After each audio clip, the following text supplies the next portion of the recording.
أعوذ بالله من الشيطان الرجيم. بسم الله الرحمن الرحيم.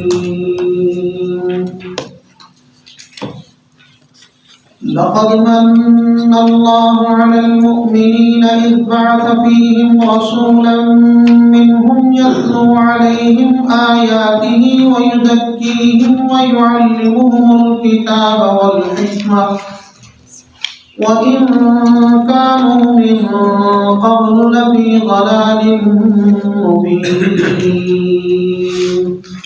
صدق الله العظيم.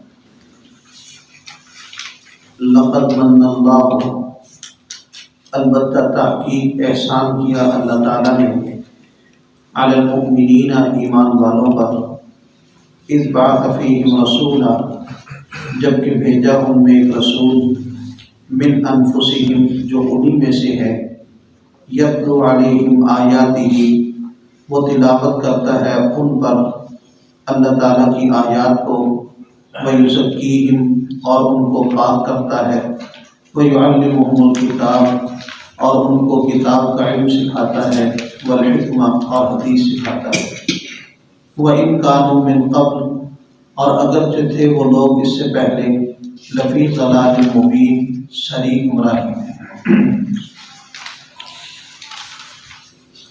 کل کے درس میں اللہ تعالیٰ نے حضور اقدس صلی اللہ علیہ وسلم کے بارے میں ارشاد فرمایا تھا کہ فَبِمَا رَحْمَةٍ مِّنَ اللَّهِ لِنتَ لَهُمْ کہ اے نبی اللہ تعالیٰ کی رحمت سے آپ ان کے لیے نرم دل واقع ہوئے۔ یہ امت پر ایک بہت بڑا احسان تھا، کیونکہ اگر نبی سخت مزاج کے ہوتے تو امت صحیح معنی میں استفادہ نہیں کر سکتی تھی، فائدہ نہیں حاصل کر سکتی۔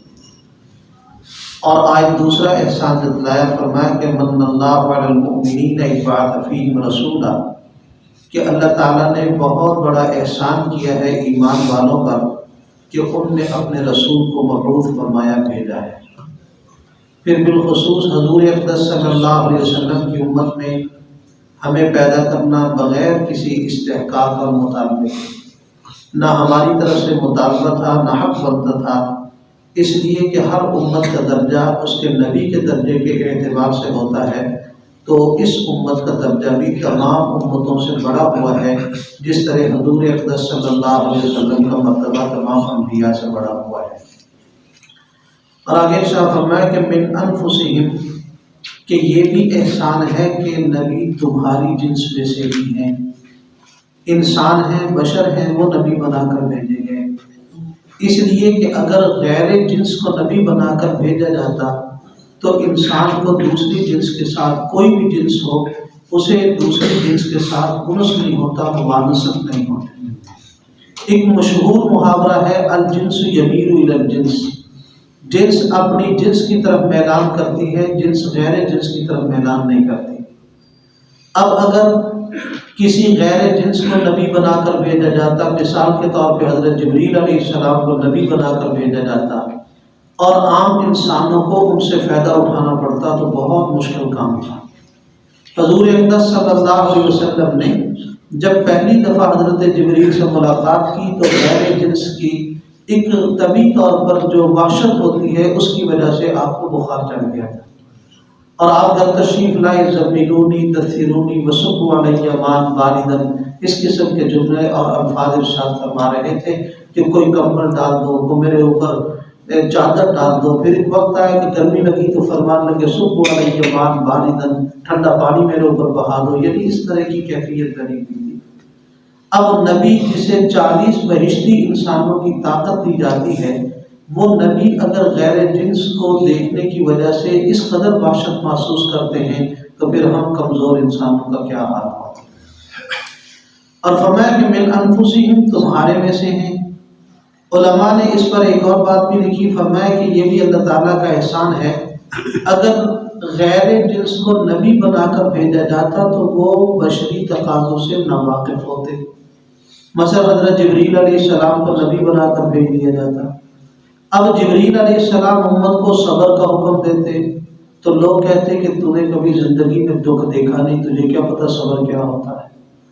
وہ کسی کو روزہ رکھنے کا حکم دیتے، لوگ کہتے آپ کو کیا پتہ کہ بھوک کی تکلیف کیا ہوتی ہے۔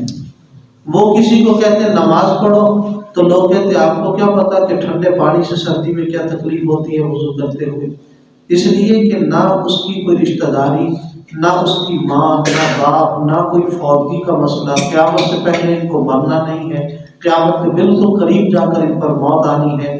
اب ظاہر ہے کہ نہ گرمی محسوس ہوتی ہے، نہ سردی محسوس ہوتی ہے، نہ بھوک محسوس ہوتی ہے، نہ کوئی اپنے رشتہ داروں کے بچھڑنے کا دکھ محسوس ہوتا ہے. ایسا آدمی امت کے لیے اسوہ حسنہ کیسے بن کر سامنے کھڑا ہوگا؟ حضور اقدس صلی اللہ علیہ وسلم نے ساری وہ تکالیف دیکھی جو آج امت کو دیکھنی پڑ رہی ہیں. مثال کے طور پہ صدمے کی کیفیت ہے. حضور اکرم صلی اللہ علیہ وسلم نے ارشاد فرمایا الصبر عند الصدمۃ الاولیٰ، کہ صبر وہ ہے جو صدمے کی پہلی خبر پر کیا جائے. بعد میں رونے کے بعد، واویلا کرنے کے بعد، ماتم کرنے کے بعد تو ہر انسان کو آہستہ آہستہ صبر آ جاتا ہے.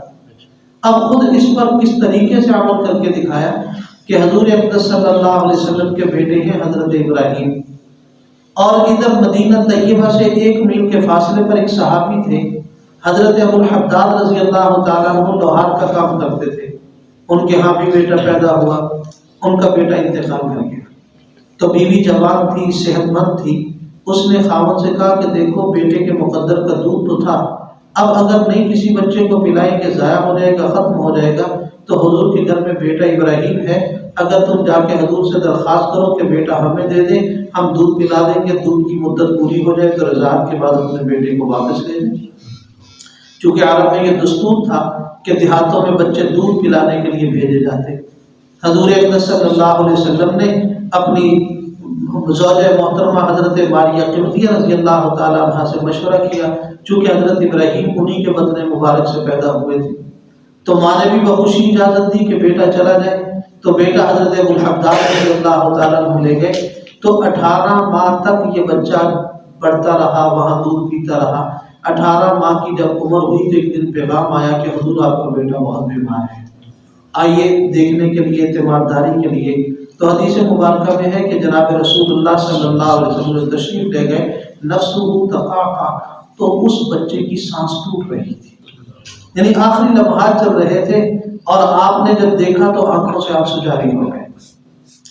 حضرت عبد الرحمن بن عوف رضی اللہ تعالیٰ عنہ نے درخواست کی کہ حضور آپ بھی روتے ہیں، آپ تو ہمیں صبر کا حکم دیا کرتے ہیں. آپ نے اپنے ہاتھ کے ساتھ زبان مبارک کی طرف اشارہ کیا کہ زبان کے صبر کا حکم دیتا ہوں کہ زبان سے نہ رویا جائے. مطلب آنکھ سے رویا جائے، آنسو بہا لیے جائیں. دل کا غمگین ہونا یہ کوئی بری کیفیت نہیں ہے. انسان ہوں، تکلیف محسوس کرتا ہوں، لیکن زبان سے شکوہ نہیں کیا جائے گا، زبان سے آہ و فغان نہیں کی جائے گی. اور پھر ایسا ہوا کہ جناب نبی کریم صلی اللہ علیہ وسلم کے ہاتھوں میں بچے نے سانس توڑ دی، دنیا سے تشریف لے گئے. تو اس موقع پر بخاری شریف میں الفاظ ہیں، حضور اکرم صلی اللہ علیہ وسلم نے جو الفاظ ارشاد فرمائے نا، فرمایا ان العین تدمع، کہ آنکھ آنسو بہا رہی ہے، والقلب یحزن، دل غمگین ہے، وما نقول الا ما یرضى ربنا، لیکن زبان سے وہی جملہ کہیں گے جو ہمارے رب کو پسند ہوگا. مطلب اس کی تعریف کہیں گے، اپنی کمزوری پہ صبر کہیں گے، اس کے علاوہ ہم کوئی جملہ نہیں ہونا ہے. اور ساتھ میں بیٹے کو دیکھ کر فرمایا وَإِنَّا بِفِرَاقِكَ لَمَحْزُونُونَ، ابراہیم ہم تیری جدائی کا بہت غمگین ہیں. صرف یہ جملے ارشاد. اب ایسا نبی امت کو صبر کی تلقین کرے تو لوگوں کے لیے واقعی وہ مشعل راہ ہیں، اسوہ حسنہ ہیں. اب جبریل آ کر یہ صبر کی تلقین کرے، امت کو سمجھ نہیں آئے گی صبر کیا ہوتا ہے. اسی طرح جس آدمی نے کبھی بھوک برداشت نہ کی ہو، وہ بھوکے رہنے کے فضائل بیان کرے. لوگ اسے کہیں تو کبھی بھوکا رہا ہو تو تجھے بتاؤ تکلیف کیسے ہوتی ہے. خندق کے موقع پر بعض صحابہ اکرام رضوان اللہ علیہ مجمعین نے اپنے پیٹ سے کپڑا اٹھا کر دکھایا کہ حضور پتھر باندھا ہوا ہے بھوک کی وجہ سے. تو جناب نبی کریم صلی اللہ علیہ وسلم نے جو اپنے شکم مبارک سے کپڑے کو ہٹایا تو آپ نے 2 پتھر باندھے ہوئے. اور پھر ایسی بھی تکلیف پہنچی کہ ایک دفعہ بخاری شریف میں ہے کہ آپ کے گھٹنے میں تکلیف ہوئی ہے، جس کی وجہ سے قضائے حاجت کے لیے بیٹھ نہیں سکتے تھے. اتا سباتۃ قوم فبال قائما، قوم کی کوڑی پر تشریف لائے تو کھڑے ہو کر پیشاب کیا. اب جبریل کے گھٹنے میں درد ہوگا تو امت کو کھڑے ہو کر پیشاب کرنے کا مسئلے کا جواب معلوم ہوگا. اس کے تو گھٹنے میں کبھی درد نہیں ہوا، کبھی ٹانگ میں تکلیف نہیں ہوئی۔ جناب نبی کریم صلی اللہ علیہ وسلم کی حیات مبارکہ میں آپ کی پھوپھیوں کا انتقال ہوا، آپ کی 2 بیویوں کا انتقال ہوا، آپ کے تمام صاحبزادے آپ کی زندگی میں فوت ہوئے، 3 بیٹیوں کے جنازے اٹھائے۔ وہ نبی صبر کی تلقین کرے تو امت کو سمجھ آئے گی کہ صبر کیا ہوتا ہے۔ تو اس لیے فرمایا من انفسہم، وہ بھی تمہیں میں سے ہیں تو تمہارے لیے وہ نبی مشعل راہ، اور 4 کام وہ کرتے ہیں تمہارے لیے۔ پہلے نمبر پہ یتلو علیہم آیاتہ، اللہ تعالیٰ کی آیات پڑھ کر تمہیں سناتے ہیں۔ یہ جس طرح اساتذہ کرام بچوں کو قرآن کریم حفظ کرواتے ہیں، ظاہر ہے قرآن کریم کے ایک ایک لفظ کا تلفظ بھی جناب رسول اللہ صلی اللہ علیہ وسلم سے ثابت ہے کہ ذات کہاں سے ادا کیا جائے گا، ذا کہاں سے ادا کیا جائے گا، دال کہاں سے ادا کیا جائے گا، ذا کہاں سے ادا کیا جائے گا۔ یتلو علیہم آیاتی، ایک ایک لفظ کا تلفظ اور اس کی اہمیت ثابت ہے، اور اسی ترتیب کے ساتھ آج تک حضرات قرآن کرام اپنے طلباء کو، اپنے شاگردوں کو یاد کرواتے ہیں اور اسی ترتیب کے مطابق ان سے حروف کی ادائیگی کرواتے ہیں۔ اور فرمایا وَيُزَكِّيهِمْ، آپ ان کو پاک بھی کرتے ہیں۔ پاک کرنے کا مطلب یہ ہے کہ باطنی بیماریوں سے، حسد ہے، بغض ہے، کینہ ہے، لوگوں کے بارے میں غلط خیالات رکھنا، اسی طرح کفریہ شرکیہ عقائد رکھنا، منافقت، یہ ساری بیماریاں ہیں روحانی۔ آپ ان بیماریوں سے لوگوں کو شفا یاب ہونے کا سبب بنتے ہیں، ورنہ تو اللہ تعالیٰ کی قدرت کاملہ ہے کہ جس کو چاہے پاک کرے، جسے چاہے نہ کرے۔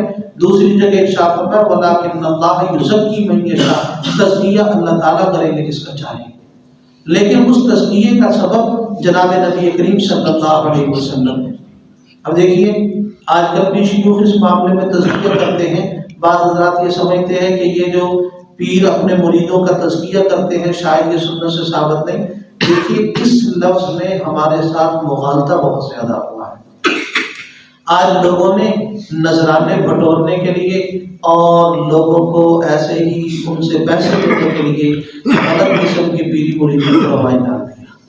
اگر کوئی شیخ کامل ہو اور وہ لوگوں کا تزکیہ کرے تو حضور اکرم صلی اللہ علیہ وسلم سے باقاعدہ ثابت ہے۔ جس طرح قرآن کریم کو حفظ کروانا ثابت ہے، حضور سے صحابہ نے حفظ کیا، صحابہ کرام سے تابعین نے، تابعین سے تبع تابعین نے، اس طرح سلسلہ آج تک چلا۔ اسی طرح تزکیے کا حضور اکرم صلی اللہ علیہ وسلم نے 4 قسم کی بیعتیں چھوڑی ہیں امت کے لیے۔ یہ جو بیعت ہوتے ہیں یہ 4 قسم کی بیعتیں ہیں جن کا قرآن کریم میں بھی بعض کا ذکر ہے، بعض کا احادیث میں ذکر ہے۔ سب سے پہلے تو بیعت ایمان ہے۔ جب بھی کوئی صحابی مسلمان ہوتا تو حضور اکرم صلی اللہ علیہ وسلم کے دست مبارک میں اپنا ہاتھ دے کر اسلام کی بیعت کیا کرتا تھا۔ اور دوسری بیعت ہے بیعت جہاد، قربانی دینے کی بیعت، شہادت کی بیعت۔ وہ جو ایک کیکر کے درخت کے نیچے سورہ فتح میں جس کا ذکر آ رہا، حضرت عثمان غنی رضی اللہ تعالیٰ عنہ کے خون کا انتقام لینے کے لیے بیعت ہوئی تھی۔ قرآن کریم نے کہا لقد رضی اللہ عن المؤمنین اذ یبایعونک تحت الشجرہ، اللہ تعالیٰ ایمان والوں سے راضی ہو گیا جنہوں نے درخت کے نیچے بیٹھ کر آپ کی بیعت کی تھی۔ اور تیسری بیعت بیعت خلافت ہے جو حضرت ابوبکر صدیق رضی اللہ تعالیٰ عنہ نے اپنے دور خلافت میں، اور اسی طرح سب سے پہلے جو حضرت عمر رضی اللہ تعالیٰ نے حضرت ابوبکر کے ہاتھ پر، اور پھر ہر خلیفۃ المسلمین اپنے مسلمان بھائیوں سے اپنی رعایا سے بیعت لیتے رہے۔ اور چوتھی بیعت ہے یہ بیعت اصلاح جو تزکیے کی بیعت ہوتی ہے۔ قرآن کریم میں اس کا ذکر ہے سورہ ممتحنہ میں۔ اللہ تعالیٰ نے حضور اکرم صلی اللہ علیہ وسلم سے خطاب کیا اور ارشاد فرمایا یا ایھا النبی اذا جاءک المؤمنات یبایعنک، اے نبی جب آج مومنہ عورتیں آئیں گی تو آپ ان سے بیعت لینا۔ کس بات پر؟ اللہ یشرکن باللہ شیئا، کہ اسی ایمان پر قائم رہیں گی، اللہ تعالیٰ کے ساتھ کسی کو شریک نہیں کریں گی، ولا یسرقن، چوری نہیں کریں گی، ولا یزنن، زنا نہیں کریں گی، ولا یقتلن اولادہن، اپنی اولاد کا ناحق قتل نہیں کریں گی، ولا یأتین ببہتان، کسی پر الزام نہیں لگائیں گی۔ یہ ساری بیعت تزکیہ نفس کے ہیں جو سورہ ممتحنہ میں حضور اکرم صلی اللہ علیہ وسلم کو لینے کا حکم ارشاد فرمایا۔ اور اسی طرح بخاری شریف میں روایت ہے حضرت عبادہ بن صامت رضی اللہ تعالیٰ عنہ سے، فرماتے ہیں کہ حضور اقدس صلی اللہ علیہ وسلم جلوہ افروز تھے، وحولہ عصابۃ من اصحابہ، آپ کے صحابہ کی ایک جماعت آپ کے ارد گرد بیٹھی ہوئی تھی. آپ نے دست مبارک آگے بڑھا کے فرمایا بایعونی اللہ تشرکوا باللہ شیئا، میرے ہاتھ پہ ہاتھ رکھ کے بیعت کرو کہ شرک نہیں کرو گے، چوری نہیں کرو گے، زنا نہیں کرو گے. تو اس لیے تزکیہ نفس کے لیے کسی شیخ کامل سے بیعت ہونا یہ حضور اقدس صلی اللہ علیہ وسلم کی سنت سے ثابت ہے. تو ہم تزکیہ نفس کرتے ہیں، لیکن دیکھیے آج تزکیہ نفس میں اور اس دور کے تزکیہ نفس میں کچھ فرق ہے. وہ یہ ہے کہ آج شیوخ بتاتے ہیں کہ آپ نے 100 مرتبہ تیسرا کلمہ طیبہ پڑھنا ہے، آپ نے لا الہ الا اللہ کی ایک تصوف کی لائن میں 12 تسبیحات پڑھنا ہوتی ہیں صبح فجر سے پہلے، اور اسی طرح شام میں 100 مرتبہ استغفار پڑھنا ہے، کم از کم 100 مرتبہ درود شریف حضور اقدس صلی اللہ علیہ وسلم پر پڑھنا ہے. اب یہ ساری چیزیں آج تو ہیں، حضور اقدس صلی اللہ علیہ وسلم نے باقاعدہ اس تعداد کے ساتھ نہیں بتائی. اس کی وجہ کیا ہے؟ فرق کی وجہ یہ ہے کہ آج تزکیہ نفس کے لیے بہت ساری ریاضتیں کرنے کی ضرورت ہے. حضور کی مجلس مبارک میں برکت اتنی ہوتی تھی، وہاں ایمان کی حالت میں ایک لمحہ بندہ بیٹھ جائے تو 60 سال کی ریاضت سے وہ ایمان اور تزکیہ نفس نصیب نہیں ہوتا جو ایک سیکنڈ میں وہاں حاصل ہو جاتا. اور وہاں صورتحال تو بڑی عجیب تھی. علماء نے یہاں تک لکھا، کہا کہ آج تو کوئی 8-10 سال پڑھے نا تو پھر اس کا دورہ حدیث شریف ہوتا ہے. صحابہ کا دورہ حدیث شریف ایک لمحے میں ہوتا تھا. ایمان کے بعد حضور کو دیکھ لیا بس وہ علماء اور فضائل، ان کے اندر ایمان کی ایسی کیفیت اتر آتی تھی کہ ہم 60 سال کے تسبیحات پڑھیں اور حلال کا ارتکاب کریں، حرام سے اجتناب کریں اور بہت عبادتیں کریں، ہم ایمان کے اس درجے کو نہیں پہنچ سکتے. حضور اقدس صلی اللہ علیہ وسلم نے ارشاد فرمایا تھا اگر میرا صحابی 1 سال کھجور صدقہ کر دے اور بعد میں آنے والا امتی احد پہاڑ کے برابر سونا صدقہ کر دے، میرے صحابی کے 1 سال کھجور کا مقابلہ نہیں کر سکتے، چونکہ وہ تزکیہ ان کا زبردست ہو جاتا ہے. اس کی مثال یوں دیکھ لیجیے کہ تھوڑی بات پر بھی وہ حضرات فکر مند تھے. حضرت حنظلہ بن سدیس رضی اللہ تعالیٰ عنہ ایک دن حضرت ابو بکر صدیق رضی اللہ تعالیٰ کے پاس آ کے کہنے لگے نافقہ حنظلہ، کہ ابو بکر مجھے تو لگتا ہے کہ میں حنظلہ منافق ہو گیا ہوں. انہوں نے کہا کہ آپ کیسے منافق ہو گئے؟ کہا اس لیے کہ جب حضور اقدس صلی اللہ علیہ وسلم کی مجلس میں بیٹھتے ہیں نا تو اس وقت ہمارا ایمان بہت عروج پر ہوتا ہے، لیکن جب گھر جاتے ہیں وہ کیفیت ڈھونڈتا ہوں تو وہ نہیں ملتی، اور اسی طرح بازار میں جاتے ہیں وہ بڑی کیفیت نہیں ملتی. تو یہ کیفیتوں کا بدلنا یہ تو نفاق کی علامت ہے. حضرت ابو بکر صدیق رضی اللہ تعالیٰ نے جب سنا نا تو تھوڑا سوچ کے فرمانے لگے کہ حنظلہ کیفیت تو میری بھی یہی ہے، کہیں میں بھی تو منافق نہیں. ہر آدمی کو اپنا ڈر پڑا ہوا. دونوں حضرات حضور اقدس صلی اللہ علیہ وسلم کی خدمت میں پہنچے تو حضور نے ارشاد فرمایا ساعتن فساعتن یا حنظلہ، حنظلہ گھڑی کے ساتھ فرق پڑتا ہے. مطلب یہ تھا کہ جو میری مجلس کے انوارات ہوں گے وہ تمہیں اپنے گھر میں اور بازار میں نہیں ملیں گے. یہ ترمذی شریف کی روایت کا مفہوم ہے جو میں نے آپ حضرات کے سامنے عرض کر دی. اور آگے فرمایا وَيُعَلِّمُهُمُ الْكِتَابَ، اور کتاب اللہ کی امت کو تعلیم دیتے ہیں. ایک ہے کتاب اللہ کے صرف الفاظ، وہ ہیں یتلو علیہم آیاتی، اور ایک ہے قرآن کریم کا ترجمہ اور تشریح. وہ فرمایا وَيُعَلِّمُهُمُ الْكِتَابَ. ابو داؤد سے بلکہ ابن ماجہ شریف میں یہ روایت ہے حضور اقدس صلی اللہ علیہ وسلم نے ارشاد فرمایا کہ قرآن کریم کی ایک آیت مبارکہ کو سیکھ لینا، یعنی تلفظ کے ساتھ پڑھنا سیکھنا، یہ 100 نفل پڑھنے سے افضل ہے. اور فرمایا ترجمے کے ساتھ سیکھ لینا 1000 نفل پڑھنے سے افضل ہے. آج ہم صرف ایک آیت کا درس سن رہے ہیں تو یہ ہمیں 1000 نفل سے زیادہ کا ثواب ملے گا اگر ہم اللہ تعالیٰ کی رضا کی نیت کر کے بیٹھے ہوں گے. تو فرمایا وَيُعَلِّمُهُمُ الْكِتَابَ. اب دیکھیے حضرات صحابہ کرام رضوان اللہ علیہم اجمعین وہ تو اہل لسان تھے، عرب تھے، لیکن انہیں بھی قرآن کریم سکھانا پڑا اور سیکھنا پڑا، اس لیے کہ بہت سارے معاملات ایسے تھے، بہت ساری آیات ایسی تھیں کہ جن کو سمجھنے میں حضرات صحابہ کرام رضوان اللہ علیہم اجمعین کو بھی غلطی لگی ہے. علامہ ابن قیم رحمہ اللہ تعالیٰ نے اعلام الموقعین میں تقریباً 90 صفحات پر وہ واقعات لکھے جن میں صحابہ کرام رضوان اللہ علیہم اجمعین کو قرآن کریم سمجھنے میں غلطی لگی ہے، اس لیے کہ آدمی اس کو خود نہیں سمجھ سکتا ہے. میں اس کی مثال کئی دفعہ عرض کر چکا کہ ہمارے اردو زبان کا ایک جملہ ہے کیا بات ہے. اب آپ لکھا ہوا دیکھیں تو ایک ہی طرح ہے، لیکن کوئی آدمی بچے کو شرارت کرتے ہوئے ڈانٹنے کے انداز میں کہے کیا بات ہے تو یہ ڈانٹ ہے. رش لگا ہوا دیکھے جا کر پوچھے کیا بات ہے تو یہ سوال ہے. اگر کسی کو اچھا کام کرتے ہوئے دیکھتے تھوڑا لمبا کر کے کہہ دے کیا بات ہے تو یہ تعریف ہے. اب لکھا ہوا دیکھیں گے تو ایک ہی طرح کا ہوگا. تو بعض ساتھی یہ سمجھتے ہیں کہ شاید قرآن کریم لکھا ہوا دیکھ لیں گے ترجمے والا تو سمجھ آ جائے گا. بعض تفسیریں ایسی بھی چھپی ہوئی ہیں جو منکرین حدیث کی ہیں. اب اگر خدا نہ خواستہ بندہ وہ پڑھ لے تو پھر کیا ہوگا. غلام احمد پرویز نے معرف القرآن کے نام سے 4 جلدوں پر قرآن کریم کی تفسیر لکھی ہے، اور اس میں چلتے ہوئے اس نے کہا کہ سائنس کے ساتھ اگر یہ ثابت بھی ہو جائے نا کہ ایک بشر اور انسان ایک لمحے میں آسمان پر جا بھی سکتا ہے آ بھی سکتا ہے، کہتا میں تب بھی حضور کے جسمانی معراج کو نہیں ماننے کے لیے تیار ہوں. اب اگر ایک آدمی اس تفسیر کو پڑھے گا تو کیا ہوگا، ایمان کی بجائے خطرناک جگہ پر چلا جائے. صحابہ کرام رضوان اللہ علیہ مجمعین کو جو غلط فہمیاں ہوئیں میں ایک دو عرض کر دیتا ہوں. حضرت ابوبکر صدیق رضی اللہ تعالیٰ عنہ نے 5ویں پارے میں ایک آیت آتی ہے من یعمل سوءا یجز بہ، کہ جو آدمی بھی گناہ کرے گا سزا ملے گی. اب حضرت ابوبکر صدیق رضی اللہ تعالیٰ نے جب یہ آیت پڑھی انہوں نے کہا حضور اس کا مطلب ہے کہ انبیاء کے علاوہ سب کو عذاب قبر ہوگا. کبھی کو کہاں سے پتہ چلا؟ ان کا جو قرآن میں ہے من یعمل سوءا یجز بہ، کہ جو برائی کرے گا اس کو سزا ملے گی. کا انبیاء علیہ السلام تو معصوم عن الخطا ہے، ان کو تو سزا ہی ملے گی. تو انبیاء کے بغیر تو کوئی بھی معصوم نہیں. اس کا مطلب ہم بھی سارے عذاب قبر سے گزر کر جنت میں پہنچیں گے اگر پہنچ سکے تو. حضور اکرم صلی اللہ علیہ وسلم نے ارشاد فرمایا کہ نہیں، ابو بکر اس کا مطلب یہ نہیں ہے. اس کا مطلب یہ ہے کہ دنیا میں مسلمان کو اپنے اعمال کی سزا پریشانیوں کی شکل میں مل جائے گی، اور یہ جب اللہ تعالیٰ سے ملاقات کرے گا صاف ستھرا ہو کر ملاقات کرے گا.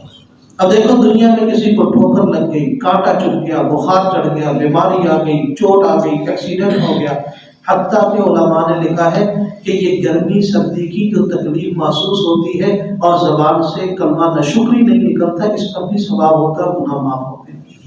اب دیکھیے ہمارے ملک میں سردی پڑتی ہے تو انتہا کی، اس علاقے میں گرمی پڑتی ہے تو انتہا کی. بچنا چاہے تو اے سی نہیں چلا سکتے، واپڈا والے بل بھیجتے ہیں. تو اب ظاہر ہے اس صبر پر کیا ملے گا. تو بندہ جب اللہ تعالیٰ سے ملاقات کرے گا فرمایا سارے گناہ اس صبر کی وجہ سے اس کے ختم ہو چکے ہیں. اور اسی طرح قرآن کریم کی آیت اتری الذین آمنوا ولم یلبسوا ایمانہم بظلم اولئک لہم الامن وہم مہتدون، کہ جو لوگ ایمان لائے، ایمان لانے کے بعد انہوں نے ظلم نہیں کیا، وہ امن میں ہوں گے، وہ ہدایت پر ہوں گے. اب صحابہ کرام نے جب اس آیت کو سنا کہ ایمان کے بعد ظلم نہیں کیا، ظلم گناہ کے معنی میں ہے، تو حضور اکرم صلی اللہ علیہ وسلم کے پاس گئے، جا کے عرض کیا اینا لم یظلم نفسہ یا رسول اللہ، حضور ہم میں سے کون ہے جس نے ظلم نہ کیا ہو، جس نے گناہ نہ کیا ہو. اس کا مطلب ہم میں کوئی ہدایت یافتہ نہیں، ہم میں سے کوئی جہنم کے عذاب سے معمون نہیں. فرمایا نہیں یہ مطلب نہیں ہے. فرمایا ظلم کا معنی تم نہیں سمجھے. فرمایا یہاں ظلم کا معنی شرک ہے، چونکہ قرآن کریم میں ہے ان الشرک لظلم عظیم، کہ شرک ظلم عظیم ہے. اصل ظلم کا 2 زیریں ہیں، الذین آمنوا ولم یلبسوا ایمانہم بظلم. یہ تنوین جسے کہا جاتا ہے یہ 5 معنی کے لیے آتی ہے. صحابہ نے سمجھا تھا یہ تحقیر اور تنقید کے معنی میں ہے کہ چھوٹا سا گناہ بھی نہ کیا ہو. حضور اکرم صلی اللہ علیہ وسلم نے بتایا کہ یہ تنوین تعظیم کے معنی میں ہے کہ بڑا گناہ نہ کیا ہو. حکیم لقمان بن باعور نے اپنے بیٹے ساران کو وصیت کرتے ہوئے کہا تھا یا بنی لا تشرک باللہ ان الشرک لظلم عظیم، بیٹے اللہ تعالیٰ کے ساتھ کسی کو شریک نہ ٹھہرانا، شرک بہت بڑا ظلم ہوتا ہے. اسی طرح صدیقہ عائشہ رضی اللہ تعالیٰ عنہ نے حضور اکرم صلی اللہ علیہ وسلم کو ایک دن دعا کرتے ہوئے دیکھا. آپ دعا کر رہے تھے اللہم حاسبنی حسابا یسیرا، کہ یا رب ہلکا پھلکا حساب لینا. عائشہ رضی اللہ تعالیٰ عنہ کہتی میں نے ایک بات عرض کیا حضور آپ نے تو فرمایا تھا من کہ جس کا حساب ہو گیا تو اس کو تو عذاب ہوگا، اور آپ ہلکے پھلکے حساب کا سوال کر رہے ہیں. ارشاد فرمایا عائشہ یہ جو ہلکا پھلکا حساب ہے نا یہ صرف پیشی ہوگی بس. من نوقش للحساب عذب، یوں کہہ لیجیے جس سے یہ پوچھا گیا نا کہ یہ کیوں کیا تھا اس کو عذاب ہوگا۔ ہلکا پھلکا حساب کیا ہوگا؟ فرمایا پیشی ہوگی، نامہ اعمال کی فائل آئے گی، بندہ آئے گا، حق تعالیٰ یہ تھوڑا دیکھیں گے، فرمایا تیرا جی میرا ہے، میں جاؤ جنت میں چلے گا۔ بس پوچھا نہیں جائے گا کہ یہ کیوں کیا ہے، یہ حساب یسیر ہے۔ اس کی وجہ سے حضرت عائشہ رضی اللہ تعالیٰ عنہ پریشان۔ تبارک صحابہ کرام کو آپ نے قرآن کریم کا ترجمہ و تفسیر بھی پڑھایا اور سکھایا، اور فرمایا والحکمہ، اور حکمت بھی یعنی حدیث بھی آپ سکھاتے ہیں۔ حدیث مبارکہ کے سمجھنے میں بھی بعض دفعہ صحابہ کرام کو غلطی لگی۔ حضور اکرم صلی اللہ علیہ وسلم نے ارشاد فرمایا من قال فی قلبہ مثقال حبۃ من خردل من کبر، پہلے الفاظ لا يدخل الجنہ، ایسا بندہ جنت نہیں جائے گا جس کے دل میں رائی کے دانے کے برابر بھی تکبر ہوگا۔ اب صحابہ کرام تکبر کا معنی نہیں سمجھے، انہوں نے کہا حضور ہم میں سے تو ہر آدمی چاہتا ہے کہ اس کا لباس اچھا ہو، اس کا جوتا اچھا ہو، وہ اچھا دکھائی دے۔ تو حضور اکرم صلی اللہ علیہ وسلم نے ارشاد فرمایا وہ تجمل ہے، تکبر نہیں۔ تجمل کا معنی خوبصورت دکھائی دینا۔ ان اللہ جمیل یحب الجمال، اللہ تعالیٰ تو جمال کو پسند کرتے ہیں۔ ہر آدمی کو اپنی ہمت کے مطابق اچھا لباس استعمال کرنے کی شریعت نے ترغیب دی ہے، نہ کرنے والے کو ناشکرا شمار کیا۔ اگر ایک آدمی اپنی ہمت کے مطابق بھی صحیح استعمال نہ کرے تو یہ آدمی غلط کر رہا۔ قرآن کریم نے کہا وَأَمَّا بِنِعْمَةِ رَبِّكَ فَحَدِّثْ، اپنے رب کی نعمت کو بیان کرو۔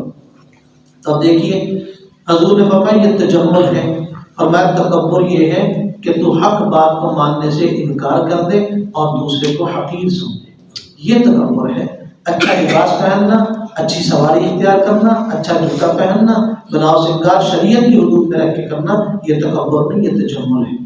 تو فرمایا قرآن بھی ہمارے نبی سکھاتے ہیں، حدیث بھی سکھاتے ہیں، اور ان چیزوں کے چاروں کے آنے سے پہلے صورتحال یہ کہ وَإِن كَانُوا مِن قَبْلُ لَفِي ضَلَالٍ مُبِينٍ، کہ تم بہت ساری گمراہی کیا کرتے ہیں۔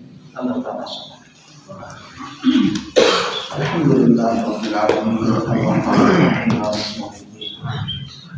اللهم صل على سيدنا ومولانا محمد وعلى آل سيدنا ومولانا محمد وبارك وسلم۔ ربنا آتنا في الدنيا حسنة وفي الآخرة حسنة وقنا عذاب النار۔ ربنا لا تزغ قلوبنا بعد إذ هديتنا وهب لنا من لدنك رحمة إنك أنت الوهاب، واعف عنا واغفر لنا وارحمنا أنت مولانا فانصرنا على القوم الكافرين۔ اللهم أدخلنا الجنة بغير حساب، اللهم أجرنا من النار، اللهم وفقنا لما تحب وترضى، اللهم إنك عفو كريم تحب العفو فاعف عنا، اللهم إنا نجعلك في نحورهم ونعوذ بك من شرورهم، اللهم اقض حاجاتنا، اللهم اشف مرضانا، اللهم اغفر لموتانا۔